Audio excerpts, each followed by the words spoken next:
Welcome to Parchment Update, an interview series from the Parchment Community Library to bring your community closer to you. I'm Karen Woodworth, Library Ambassador. I'm joined today by Rob Heasley, President of the Parchment Community Library Board of Trustees and a longtime board member. We're going to talk about the history of the library as we get ready to celebrate the library's 60th birthday. Rob, thanks for being here today. Thanks, Karen. I'm delighted to be here on behalf of the board. We're looking forward to this celebration, 60 years, if you can imagine. It's an overwhelming concept for me personally. And we are looking forward to 60 more, honestly, but I'm delighted to be here. Well, that's great. And I know that along with being a longtime board member, you actually grew up in Parchment. So I would like to begin by asking you to share some of your memories of the Parchment Community Library. Sure, the first thing I can remember is the first library facility. I don't remember much about the history of the organization with Viva Abramson and Lorna Gibson and some of those people who formed the library. The Friends of the Library, of course, existed long before the library actually existed. But in '63, I think they started that house, the library, in that small house on Riverview Drive that was very near the Parchment Community House, and which is no longer in existence, but they were there for 3 or 4 years, I think. What I remember about that place was it's very small, but also one of the recurring themes for me all through the years has been how friendly everybody was. I think back then we technically didn't have a trained librarian. We had people who were passionate about running that library, but I'm pretty sure we didn't have anybody with any library credentials working there, excuse me. The second library was that little, I think they called it a helping hands residence for the farm that used to be on this property. Interesting, we went there in 1966. But I just wanted to mention that in 1954, my family rented that house for a year and we lived there. And it was quite an old house. And I don't think there was a square angle in the thing. I don't know whether it was a very weak foundation or what, all the years, I don't know. But it was an interesting place to live and the leakiest doors and windows I've ever experienced. It's funny that a kid now, I'm 10 years old at that point, and excuse me, I remember the leaky windows and doors. Well, the other thing I remember was when my parents did some repainting in the upper floor, they discovered stuck to the walls as wallpaper versions of the Kalamazoo Gazette from the 1880s. So that was pretty cool. Yeah, that is amazing. Anyway, that place was quite a lot larger. Even though it was a small building, it was quite a lot larger in space than the one on Riverview Drive. And again, it was friendly. And I can't tell you that I used the library a lot at that point. As a 10, 12-year-old, I was pretty busy with other things, but okay. The third place was at an office area in the KVP administration building. And in addition to that they built, it had a very nice, it was really a very nice building, I thought. We weren't there very long. We were there about 5 years, maybe 6 or 7 years. Bigger yet, and we needed bigger yet because the volunteers kept bringing in more books, and by hook or by crook, we were growing. What I remember about that, one of the memories of that building was that at some point Now, Viva Abramson had gone to school and gotten her master's in library science by that time. So we had an official librarian. I don't think she wanted to be the librarian, but she was by default. One day I remember a story of a flasher came into the library and exposed himself, and Viva handled him verbally in a very direct and aggressive manner. And that's all I'll say about that. He didn't last very long, let me just say. Oh, the 70s, right? That was, yeah, it was, that would be, 76, 77, 78, somewhere around in there. Okay, so then the mill wanted their property back, and it was time for us to move again. And at the time, the school district had a millage fail, and so they could no longer keep Barkley Hills Elementary School open. And they agreed to let us use that facility. So we moved up there. Now, I'll point out that all these this moving a library is no small task.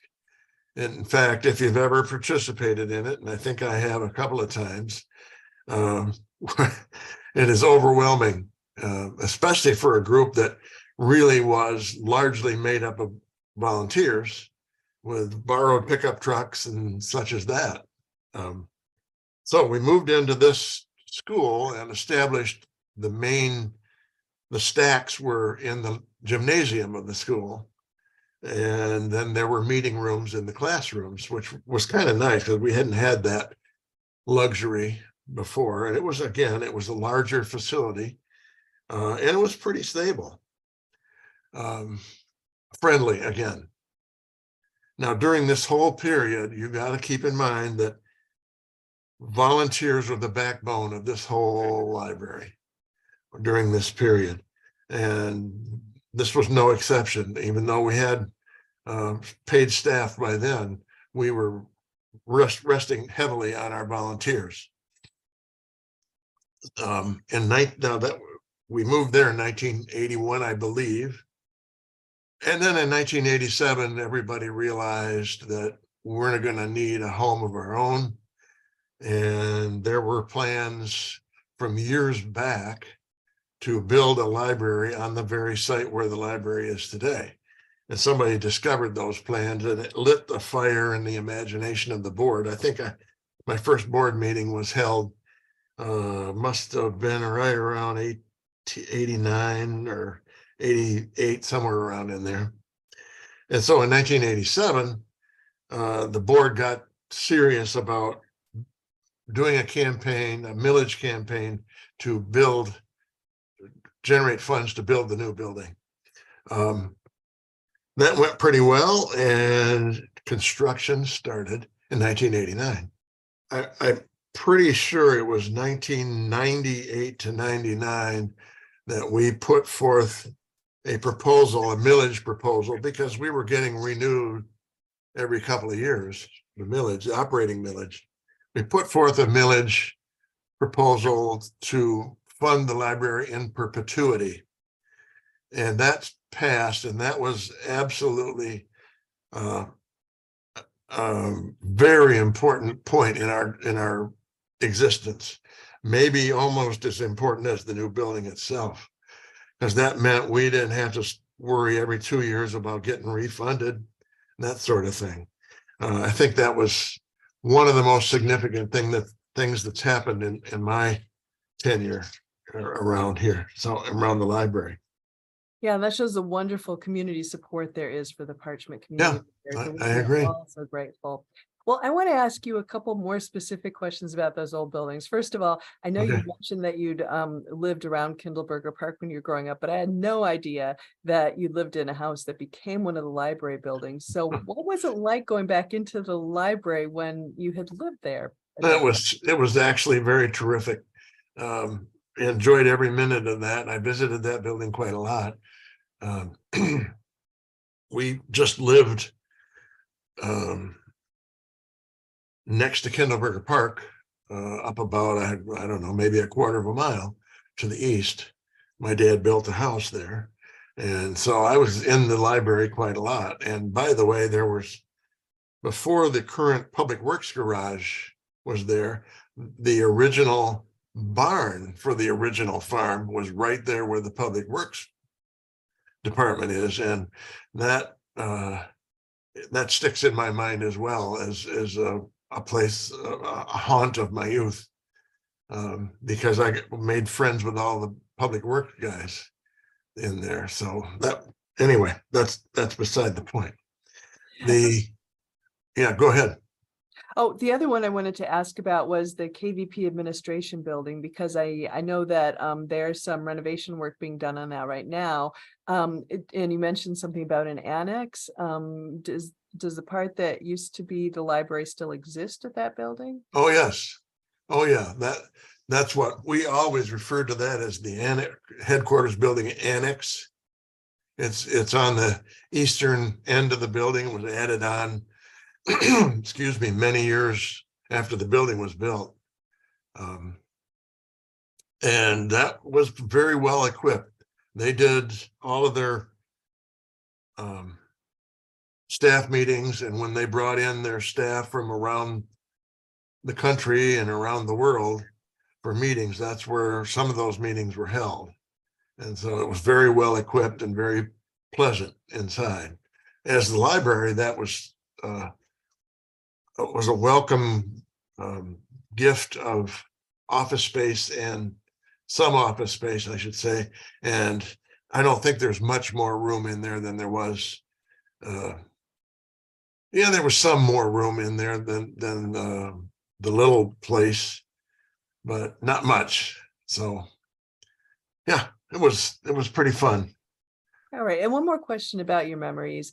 I know we were doing kind of discussion groups earlier within the past year, asking people about their first memories of the library. And for many of us, that's coming to story time as a small child. Do you remember anything about the first time you came to the library? Was it something like that? No, I don't think so. I was not a small child when the library was built, or when it came to be in '63. I was born long before then. So I don't have that memory. Right, sorry. But no, but that's fine. I know I look much younger. Yeah, right. My first memories of the library would be that old house on Riverview Drive. And again, it was a bit cramped. They were not beautifully finished library shelves. They were built by volunteers. Those shelves were all built by volunteers, and they were perfectly adequate, very strong, by the way, but not finished oak or anything like that. So. All right. Well, a big shout out to our volunteers, because it's so wonderful to hear that the volunteers have made such a difference since the very, very early days of the library, because they certainly make a difference today too.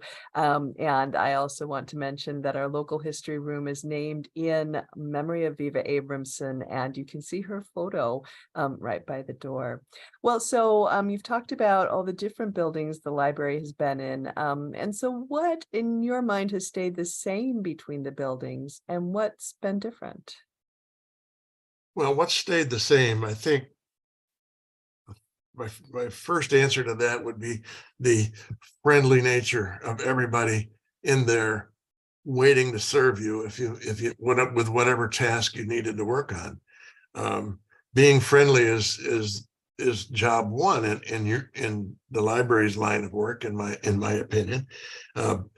Being competent that's part of being competent, is being friendly.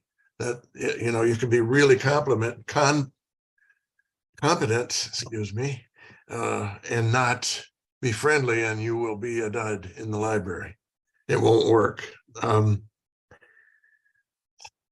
As the library evolved, we began to transition from all volunteer staff. We began to hire some professionals, and that was a very slow process over the years.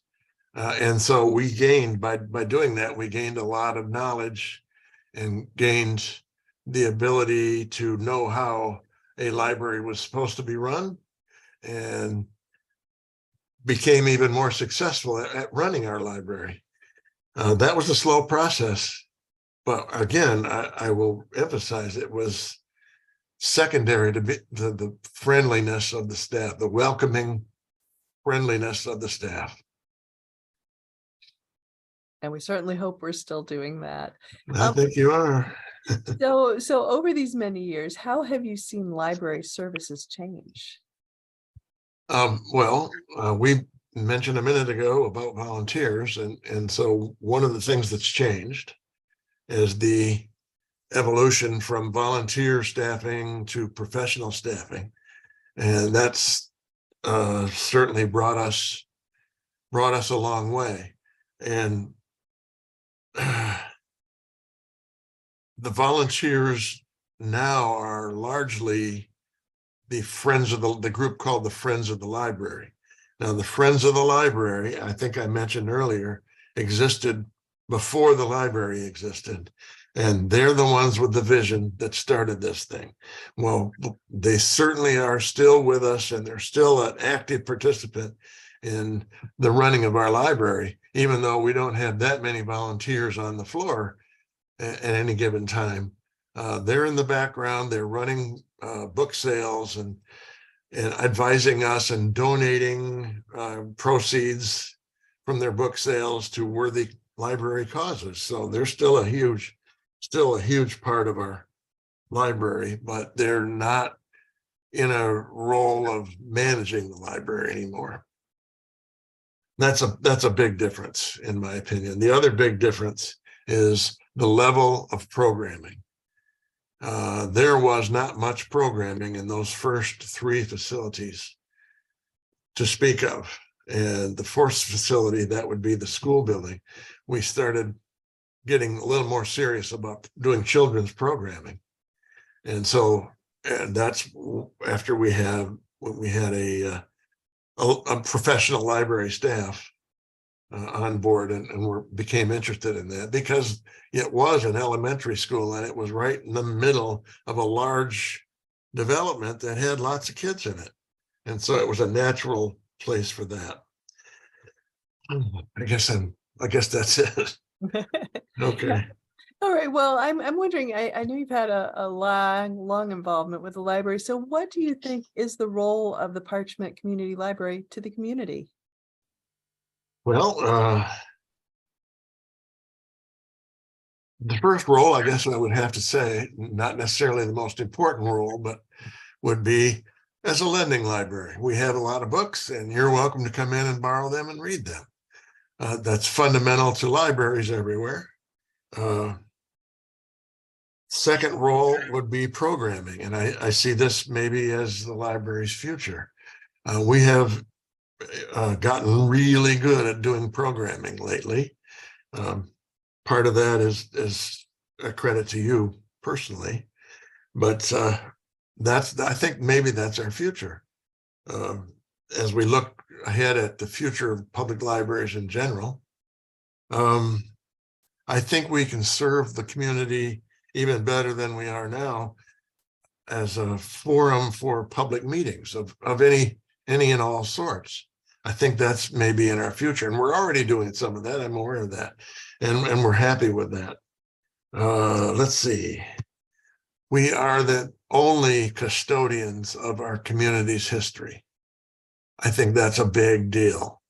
I guess maybe you worry about that sort of thing when you get a little older. What will history have to say? And we have a great collection of historical documents and photos and recordings and that sort of thing. And in particular, we have these interviews that will be available in decades to come, I hope. I hope so too. Right, yeah. I think our role as a support system for Parchment Public Schools is important and could be more important.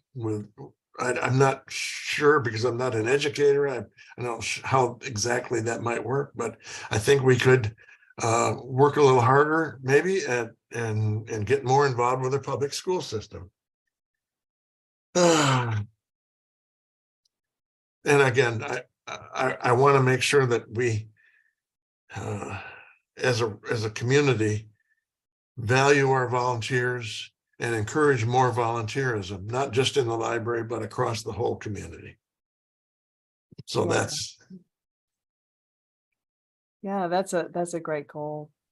Well, before we wrap up today, as you look back over the last 60 years of the library, what else would you like us to know?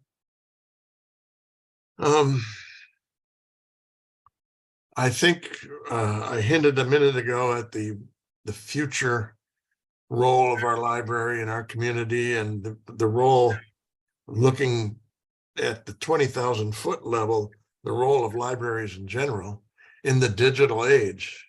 And it's something that our board has been struggling with and